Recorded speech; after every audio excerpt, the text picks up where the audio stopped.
আসসালামু আলাইকুম। এই দোকানি কেরা এটা? কবে চা দোকান দিলেন? তাহলে চার ব্যবসা আরম্ভ করে দিচ্ছেন?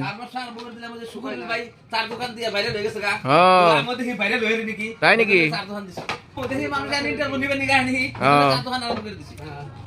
দর্শকরা আরো কিছু করবেন নাকি? বহুত সুন্দর চা বানান। দর্শক আপনারা সবাই আই করবেন, বাঙ্গার বার চার দোকান দিচ্ছি, চা খাবেন আমরা। হ্যাঁ, যত মানুষ আছে সবাই আই করবেন। এই যে বানানে মানুষও রাখছেন না? এটা কর্মচারী। হ্যাঁ, কোন কিছু করবেন নাকি? হ্যাঁ, আমি তো বিয়ের দোকানে রয়েছি। আমার মাস সিস্টেম পয়সা দেয় মাসে 50,000। 50,000?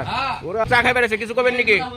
এই দোকানি কি সুন্দর চা বানায় না। দোকানটি দেখেন তো, না দেখলে তো দর্শকের কেন করে দেখবো না? দোকানি দেখালে আমি যে হ্যাঁ, চা তো সুন্দর বানায়। কোন মানে দেই আমি মজুদ ভাই চা খাইছেন তো রে? মজুদ ভাই চা খাইছেন তো না? কি বানাগে? ঠিক আছে। টেস্ট করে নিয়ে গে। হ্যাঁ সেই মজা। হ্যাঁ, মানে আমার কর্মচারী রাখছে। 20,000 করে দেয়, হুম। আমি তার মধ্যে মাল সাল বানিয়ে দেই। না 50,000 নিয়ে 20,000 কথা বলকে। তো তুমি না কইলো 50,000 কথা কইলো? 50,000 কথা কইছি। তাহলে আমি ধোকা পাবো না এসে দে। এটা তো কথা তাই না? 50 দেন না? শিকার যান। 50 দেয়। হ্যাঁ, ঠিক আছে। মাল বানাই দেয় একবারে কি মাল লাগে। পোলাও বিরিয়ানি বানান নাকি? সব পাওয়া যায়। চা খাইবেন নাকি?